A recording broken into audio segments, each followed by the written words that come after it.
Love, that ever-flowing liquid fire of light, ever-expanding and illuminating truth, which is always revealed with wisdom, a spiritual nutrient necessary for vitality that is maintained through selflessness, a filter of ether that aids purity, which is love. Love, a limitless paper lantern floating into infinity on the intentions and actions of initiates of the mysteries.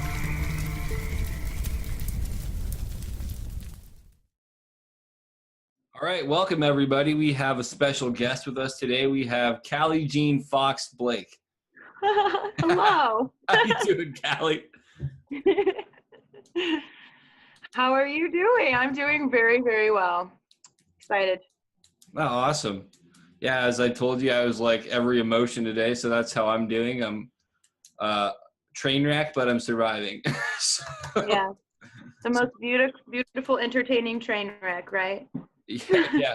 It's like that 311 song, Beautiful Disaster. Yes. Very first question, what are you grateful for? I am grateful for being given the human experience, because right now where I am, I'm very happy that I am experiencing all of this. And even though I'm, I or someone else maybe in the middle of like a really hard time, just the fact that you were given the gift to be put on this earth, to live this experience, to learn all of these lessons, and then take it back to your higher self later. And I just think that's such a gift. That is. That's really actually something I needed to be reminded of today. So I'm grateful that you were able to share that with me. You're welcome. It wasn't me. I'm just the messenger. That's a good way to put it, but I heard it from you. I'm going to give you credit. Source I'll understand. I'll take it. All right. What quotes do you feel most moved by? They have to be quotey quotes, not stuff from art. I'm just joking. Oh, bummer. So I guess this random input from an article I was reading a month ago that I screenshotted off of my phone won't work too well. All right. But yes, like I said, I'm not sure the original author of this, but this little phrase just really stuck with me, and I'm about to read it for you right now. And here it is, as I put it off a little longer. Okay. As I began to love myself, I found that anguish and emotional suffering are only warning signs that I was living against my own truth. Today, I know this is authenticity.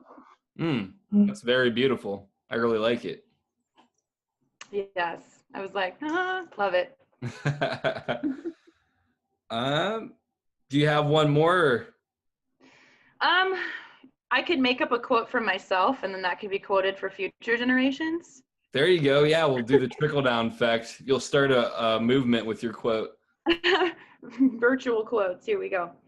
I guess if I were to put my words into quotations, it would be to love yourself, the good parts, the bad parts, the ugly parts, the beautiful parts. Love every part of yourself as if it were the last time you were able to love it. Oh, wow. That's really, really awesome. That's something else I needed to hear today. I can't even believe that came out of my mouth like that. Wow.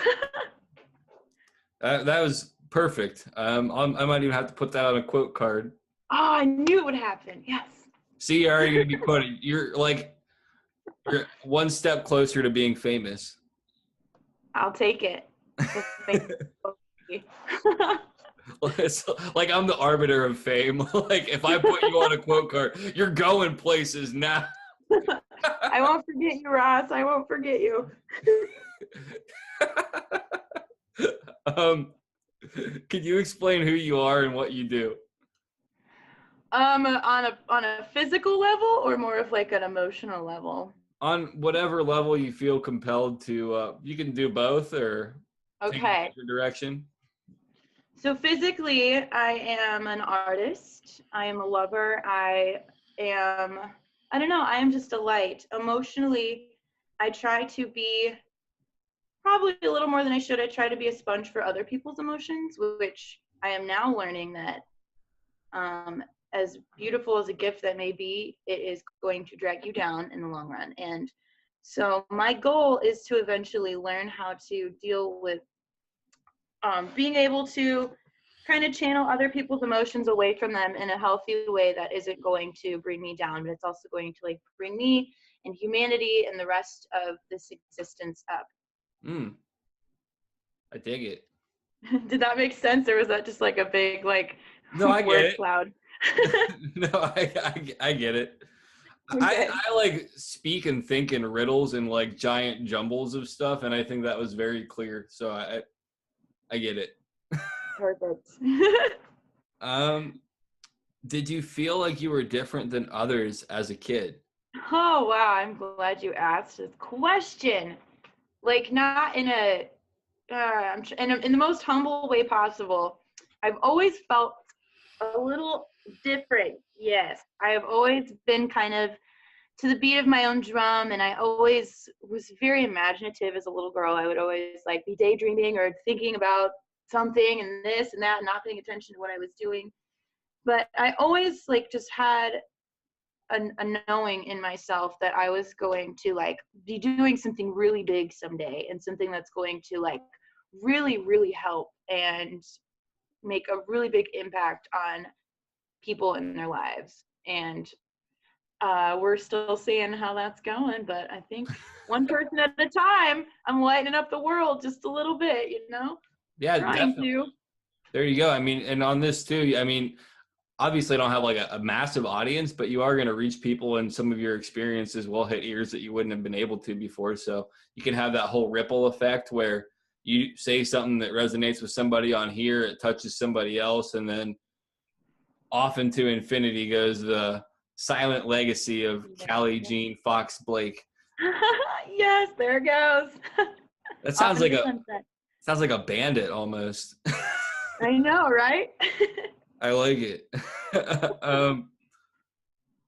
When did you first notice that you were different, and like in what instance? The first time I kind of really realized that I was like, I don't even know, just more aware of like other people's emotions was when I was younger. And I would always be really sad, and I would have no idea why. And I would just be all of these ranges of emotions. And even into my high school years, I just remember I would be just so depressed and sad. And I was never able to put my finger on why I was sad. My parents would continually be like, Callie, what's wrong? Why are you sad? Why are you feeling this way? And I would always say, I don't know. And they never believed me. They're like, you're just not talking. I'm like, I know, I really don't know why I'm so sad. And even through therapy, you know, I would like try to pin the sadness on like something that was going on in my life. But in a way, I knew that it wasn't my sadness that I was feeling. I was like feeling other people's emotions. And when the thing really clicked for me, it was about 5 years ago. I was like 20 years old, and I worked in not the best place ever. I was an exotic dancer for a while, and that's just a really hard place for a sensitive person to be. And so that is where it really kind of started to make sense, because I could like feel every person that was coming in, and it was a terrible feeling. There was no good feelings there at all. So eventually I left that, and then as I started to become more aware of this, it's almost like I'm able to sense where it's coming from. So I may feel sad. It's a little easier for me to deal with it now, knowing it's not my own sadness. I'm not trying to figure out where it's coming from. I can just be like, it's sadness. Let it go. Mm-hmm. You know? Yeah, absolutely. I couldn't imagine being an empath and being in that like work environment that you were talking about. I used to go to those places like and just where I was at in my mind and how fucked up I was and how lonely I was, and then like to project that and like absorb that energy from so many different people, and then like them having all the wrong intentions about everything and that mindset. Holy fuck, that had to be like that had to Yes. be horrible.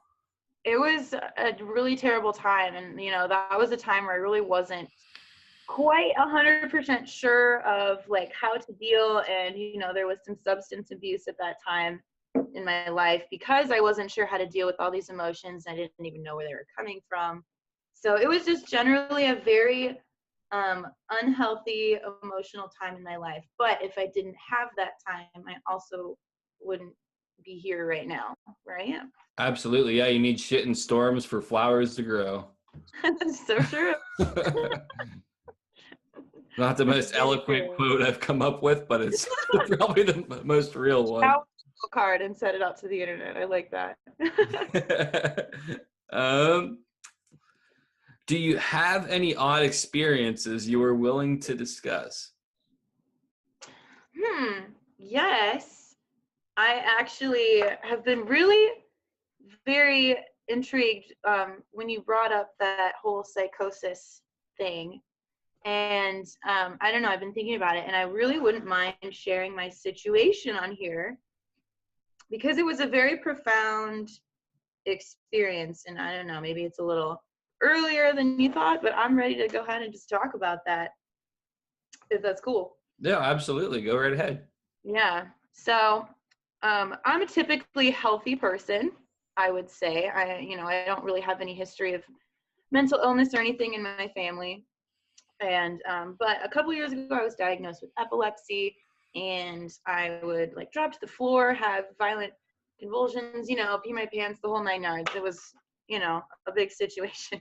So anyway, during this time, my now husband, then fiance, was being deployed to overseas for a year, and my mother didn't want me living on my own, so I ended up moving with her to Florida for a while. So fast forward, I'm on all these medications for this epilepsy, and it is just a funky time. And there was one day when we were painting our house, our new house, and something just kind of told me. It wasn't like an auditory type thing. It was more of like a gut. Something was like, the corner, look in the top corner of the room, like in my gut. And so I kind of looked up, and there was just this very shadowy, like, not a good time, not a good time going up there. So it was just very shadowy, and I'm trying to look for the word. It starts for an O, and it's at the tip of my tongue. Nope, I'm just gonna let it go. Anyway,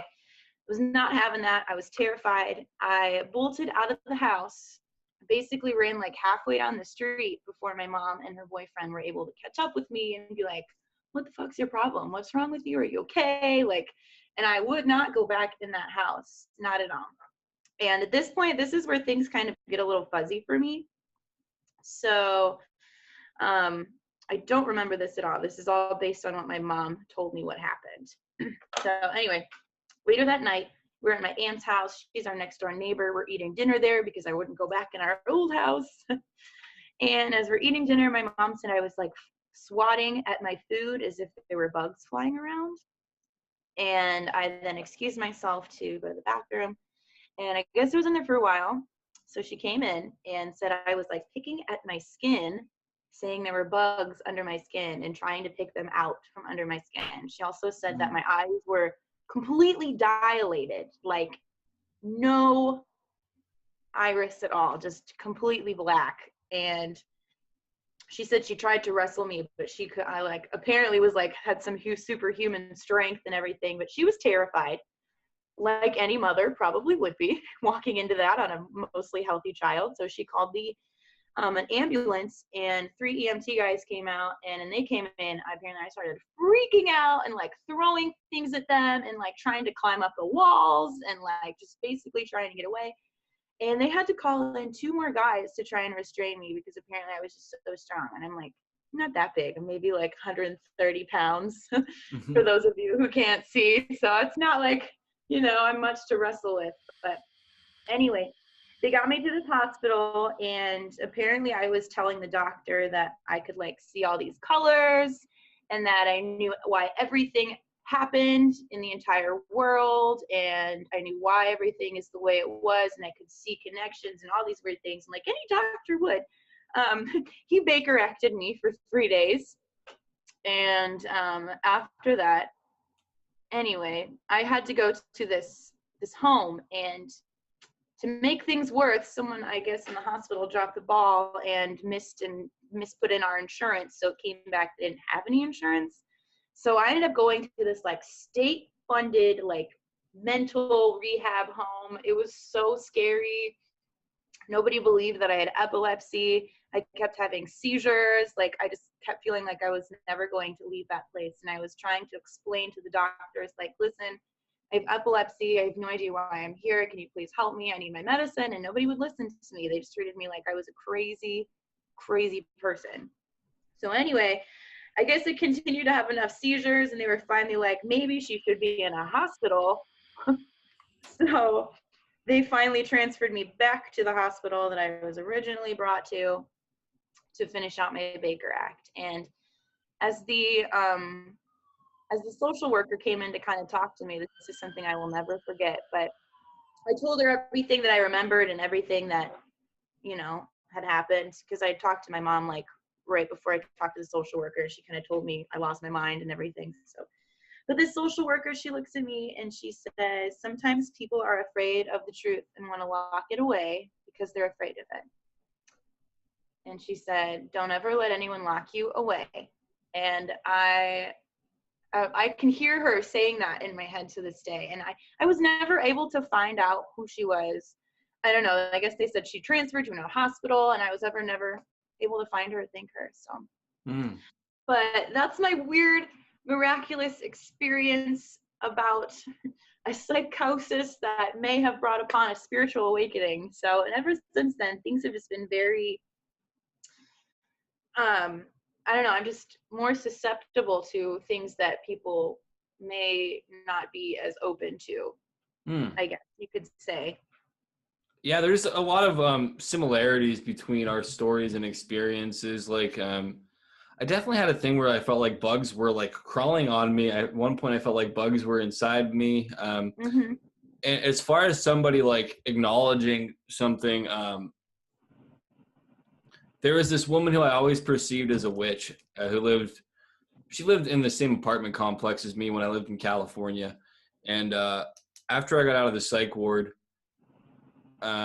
it was like, I think it was actually when I was getting ready to move back to Ohio, possibly. I can't remember specifically, but she came up to me and I was standing on my patio smoking, and she was downstairs, and she was like, oh, are you okay?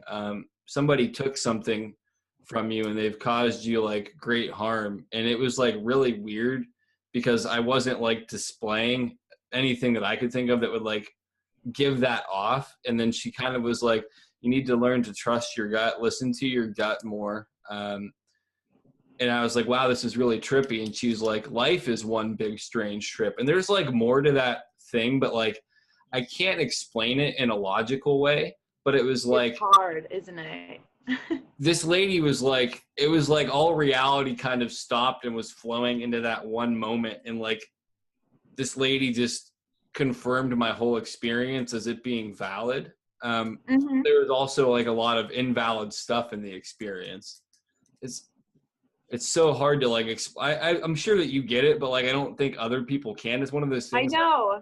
You have to experience it to get it. Yeah, like if you don't know, like don't ask. Wait, I forget how that saying goes. Whatever. But like if you know, you know. Like if you know, you know.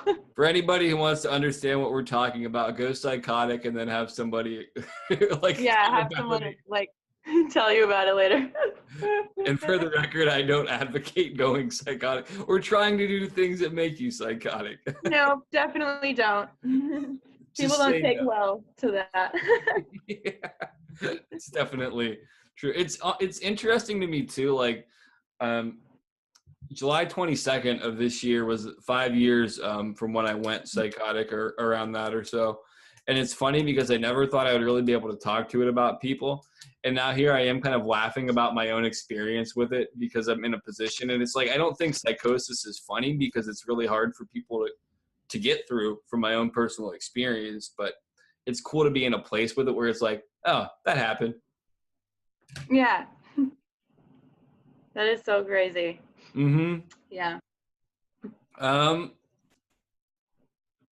It sounds like you had a very similar experience and like you were able to flow through it smoothly. Thankfully, yes.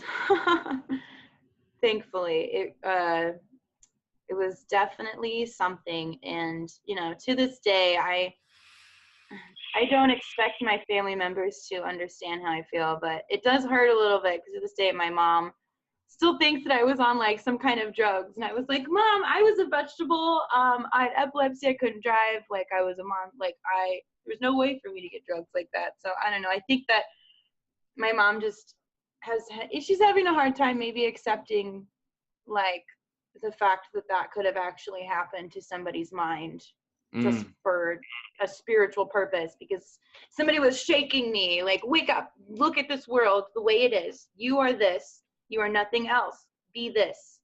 Don't try to be anything else. It was like someone was shaking me awake. Yeah. That's definitely how mine felt too, where it was like there's a concept of spiritual emergency or like spiritual emergence. And it's supposed to mimic those things where it is like this very abrupt shaking up experience where your whole concept of reality is shattered. Yeah. All of it was shattered. Rip my old life, right? Yeah, it's one of those things. I want to say it's Alan Watts or somebody like that, but they say once the toothpaste is out of the tube, you can't get it back in. So it's yeah. Once you see, you can't unsee. So exactly. I'm sorry for cutting you off. Oh no, I just said very true. That's all I had there. Okay. This is kind of a fun question. What superpowers do you possess, or what superpowers would you want? Well, I guess the superpower that I could say that I have is I have a very, very keen ability to know exactly how people feel, know exactly what people want. And that's pretty cool, because there's some times where you need to know like how people feel, and they'll tell you one thing and you know something else, and that's a cool one. But if I could have any superpower other than that, it would definitely be to either fly or have telekinesis, because sometimes I'm too lazy to get off the couch to get the remote. So That's very honest. The thing about like knowing how people really feel, that one something that, like I feel that I have, because I definitely am empathic. It confuses the shit out of me though sometimes, because I feel like I know how people feel, but they don't know how they really feel, and then like exactly, you can't have a conversation with them about it because they have all these layers. They don't even know how they feel. Yeah. And then it's like I can't unblock what's blocking it for them. Exactly, because they have to come to that conclusion on their own. That's the only way it's going to absorb fully to them. You can tell someone that they're sad, but they're not going to realize it until they're fully immersed in their own sadness and they get there by their own doing. Yeah, that's probably one of the most frustrating things in life for me. Like, if I get something, I can't make other people get it. Yeah. Sorry, that's my dog, everybody. Her name's Echo, and she likes to bark at everything in the whole world. She's got a lot to say. She can come on. I'll ask her a question if you want to pick her up. Oh, yeah. It'll be bark, I'm pretty sure. She's a dog of few words. Echo, can you explain your life philosophy to me? Oh, silence. It was a lick. It was love. She licked your face. It was a kiss on the nose. That's what it is. Love everybody. It's a very good message, Echo. You're like the sage of dogs. She is. She's like a little dog Buddha. What circumstances do you feel shaped your life? Echo did not like that question. No. Let's see. Hold on a second. No worries. I just shut the front door, otherwise. Shut the front door, otherwise she's gonna keep looking at stuff. All right. What was the question? What circumstances do you feel, or what positive? Wait, hold on. I got two questions jumbled. What circumstances do you feel shaped your life? You know, I think that for me, especially for anybody, definitely the childhood I had shaped my life. And, you know, I was able to experience almost like two totally different childhoods in my life, which is I'm kind of excited for it. There was the normal, happy, healthy childhood where we were comfortable. We didn't have to worry about money. We didn't have to worry about anything. And then as I got a little older, my parents went through a really nasty divorce, and a family member, one of my immediate family members, was succumbed to an addiction issue. And so that really shook things up a little bit, and basically flipped everything that I thought was my life upside down, completely 180 degrees. We went from being comfortable, being happy and healthy, to being our house foreclosed on, me not having money for lunch money because I just would never want to ask, because I knew that we had money issues, and I just didn't feel entitled to ask for help when I was like 14, so it's not like I could have done anything. I don't know where that came from, but just a really tough childhood, especially, being very sensitive and feeling all this pain. Like, I was able to deal with my own pain, but then more pain would come up from other people, and I wouldn't know how to deal with that. So I think that definitely shaped some things in my life. It created some positive things, and it also has created a few negative things in my life, which I'm still kind of working on getting past and digging deeper and, finding the true root of that. But that, and I also had an incredibly close, loving family through everything that we've gone through. I have always been able to see my grandparents. I was always close to both of my parents, thankfully. I had really great friends. I lived in a nice small town and a good community. I had a good education. So I would say I had a pretty normal childhood, some bumps and bruises, but it helped shape my ideas and perspectives that I have today. Yeah, that's awesome. There's some similar threads in our stories and some of that too. What positive lessons did you learn from your negative experiences? I learned how to forgive. That was one of the first positive, or one of the hardest, first lessons that I ever really learned, really deep lessons that I learned as a young woman. When that family member came to me and had told me about their substance abuse and the things that they have done to hurt our family, I immediately wanted to run and hate this person and not want anything to do with them because of what they just did to our family.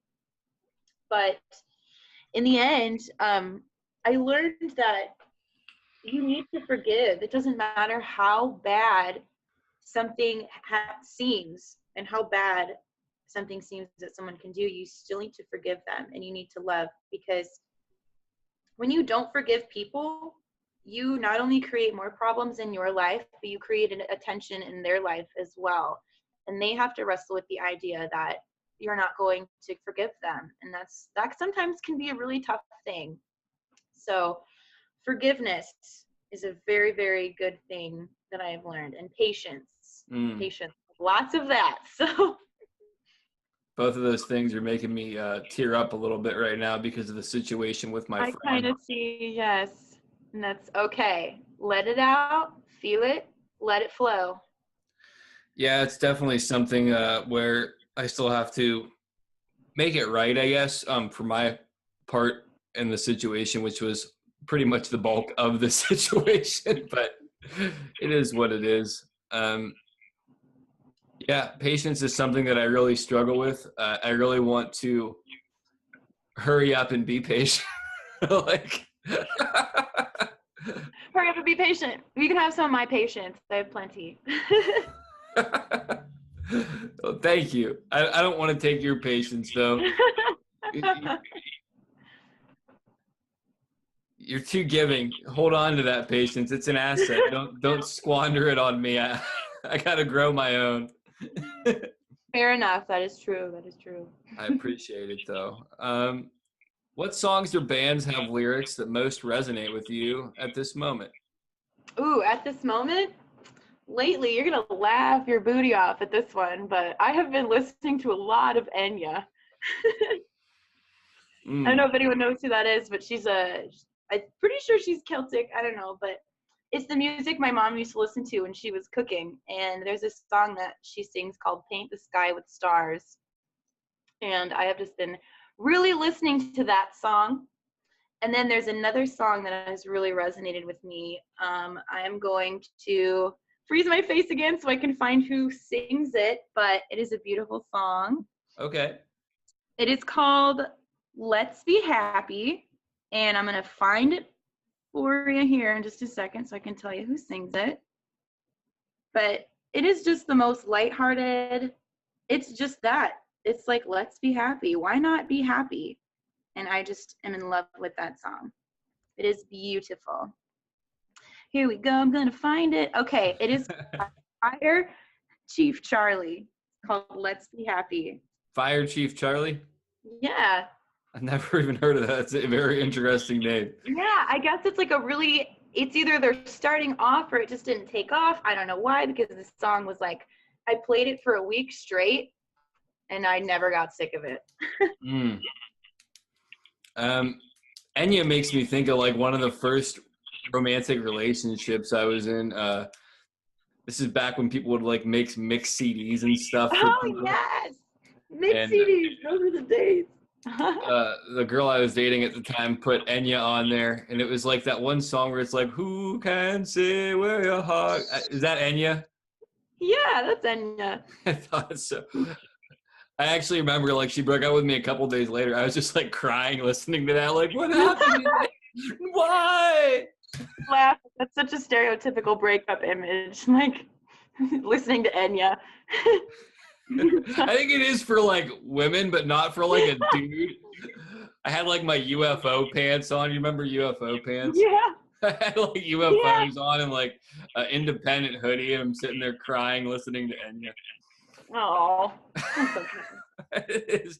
It's just funny to me now. Yes, at the time, not so much though. Probably. Yeah, not at all. Eminem, bleach blonde hair. Nice. You get the frosted tips there too, huh? No, I use hydrogen peroxide. I didn't have the money to go to like anybody to do it. I didn't have a girlfriend then to do it either. So there you go. I lost my question because I'm too busy goofing off. What philosophy, spirituality, or religion or religions do you find most aligned with your understanding? And please explain them as they apply to you. I would say I can't put my finger on just one. I think they all speak the same truth.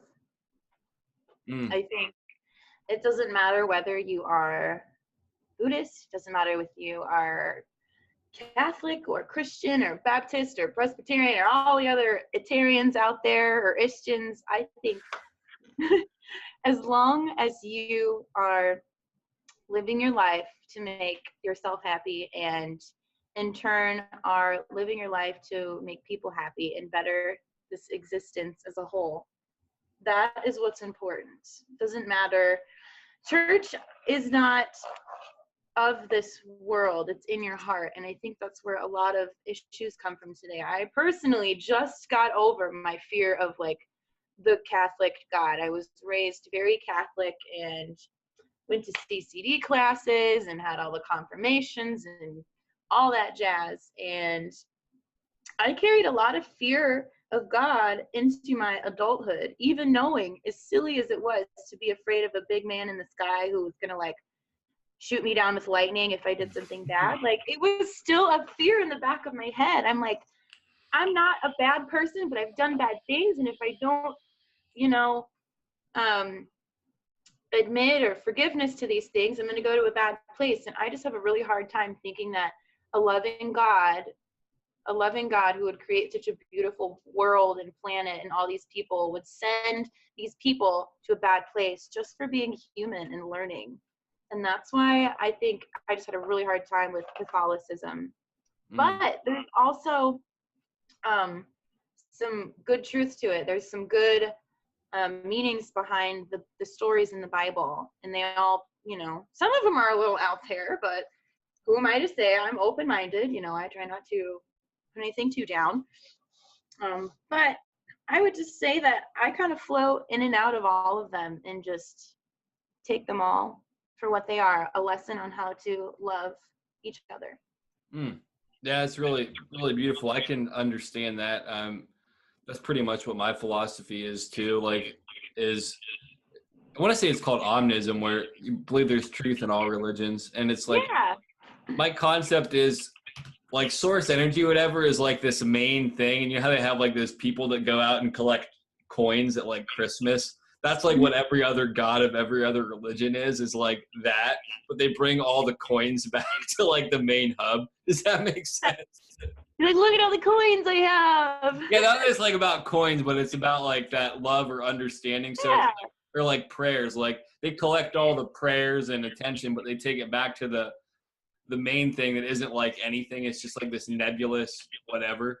Yes. It's the truth. It's truth. Yeah, I'm really big on Taoism. So like Taoism's kind of the same concept where it says everything is Tao, essentially. Like you can be out of touch with Tao, but everything is Tao. So all those other religions are like subdivisions of the one true source thing. Yeah. I guess a way more cohesive way to say what I was trying to express originally than No, that's good. collecting coins. No, that's totally good. I'm moving to my couch now because, yeah, couch time. I like your artwork. And I What's that? said I had to plug my phone in, so I had to move to the couch. Oh, right on. What do you perceive as your life's purpose? I am going to say this, and I think that my life's purpose is to drag people into the light, to put it lightly. To put it lightly, because, and I say that because I'm not one to give up on people. No way. Not here.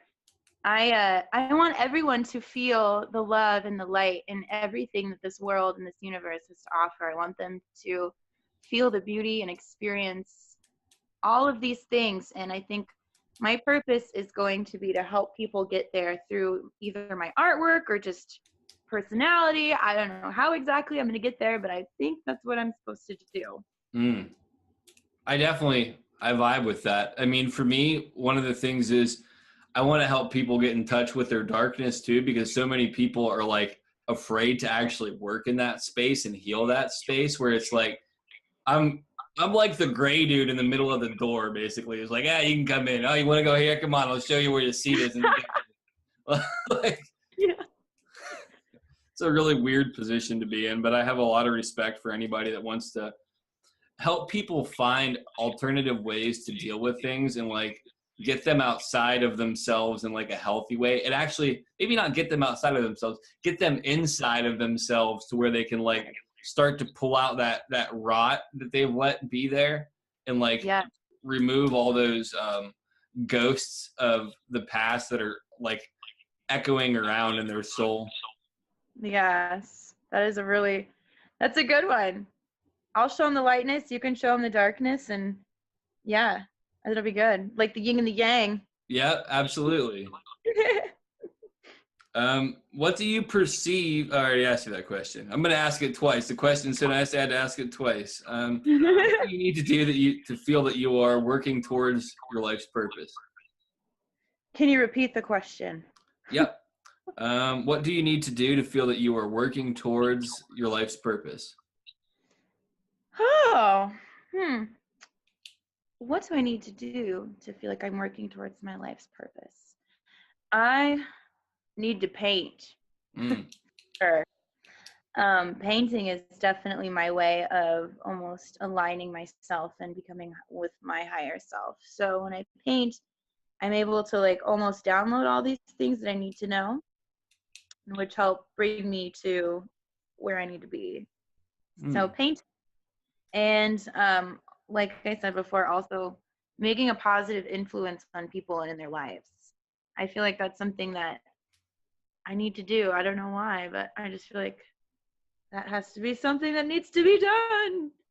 So just kind of show up and be Cali Jean Blake. Yeah, I can do that for sure. Maybe paint you a picture too. I can play you a song on my tambourine if you want, like whatever. Vibe with people, you know? That's awesome. Yeah, you just have to like be who you are essentially. That's the best way to achieve your goal, I feel like.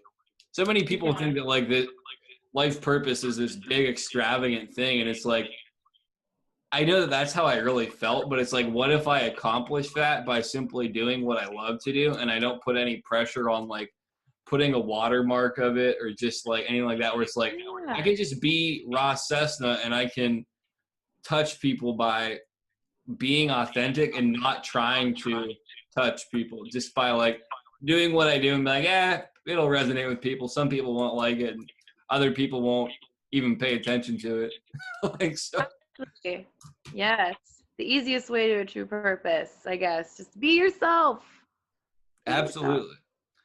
That brings to mind that like saying, be yourself, everyone else is taken. That's a good one. I like that. This is probably one of the hardest questions. That a lot of people look at me like, what? If you had to describe your personal philosophy or condense your life experiences into like 2 or 3 words, what would it be? All right. Condensing my life experiences into 2 or 3 words. That one read with me, so I'm going to try and do that. Okay. Everything is still. Everything always stills out. The ripple in the water can only ripple for so long before it's just flat and is still and is peaceful. Damn, that's so profound. I'm going to get off on this really quick tangent. Okay, go for it. Everything is still is like when I was a kid, I actually share this at like beginning of lots of speeches and things like that I've done. But when I was a kid, there was this bathtub outside of the house that I grew up in Columbiana. And in the bathtub, there was like a little goldfish pond. And I can remember and turning backwards to it because the porch is like here and the bathtub's here. And I turned backwards and I trust fell into it.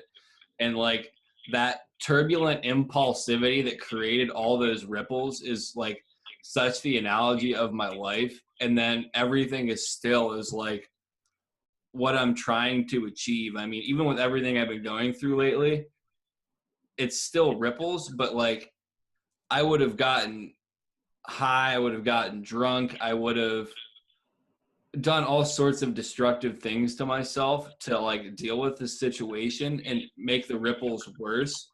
Mm-hmm. What I actually did was just still myself. And it doesn't mean that there still wasn't ripples of like all this old bullshit, but I feel like it really is stilling out, and not in just like a like in this instance thing, but like in my soul, I feel like that situation is smoothing out to where those behavioral patterns are being processed through this one, because I didn't cover it up with anything. I didn't run from the feelings. I didn't hide it. I talked about it and dealt with it. So it's like, that's what I needed to hear in so many ways. Yeah. Have you ever heard the saying, hear the silence behind the sound? I believe I have heard a variation of that, yes. Everything still kind of makes me think like that too. Everything's quiet. Yes. There is a stillness and a quietness underneath everything. Mm-hmm. And if you can find that and appreciate that, then you're right where you need to be. That's one of the things that I think that I get hung up on. I think a lot of people get hung up on it too. I think that's a very good point to make, is so many of us want to be somewhere else. We want to have something that we don't have. We want to do all this other shit, or like we're always looking on the horizon, but right now is actually what matters. Like we can't change anything beyond this moment. And what if the things that we're fretting about in the future are determined by, how we react in this moment, like how we handle this moment. And I think so many people get lost in the moment ahead that they forget how to handle the moment now. Wow. You said something I needed to hear. Thank you for that. You're welcome. It's a very small payback for you saying all those things. You gave me like 3 or 4. I gave you 1. I'm stingy with it. No, I really needed to hear that. That was beautiful. Here's the real trip, though. That was catalyzed by what you said. So did I really give you anything? Wow.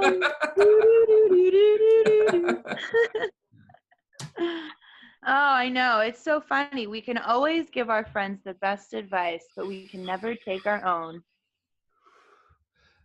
It is really funny. I mean, like, I've been freaking out about this situation, and like, people will tell me stuff, and I'm like, well, I talked about that on my podcast, and it's like, I understand it, but like actually remembering it when things are going on, it's like, oh yeah, I already know this, but you need to tell me, and it's great that I heard it, but yeah, it's like I need people to bring me back to me sometimes.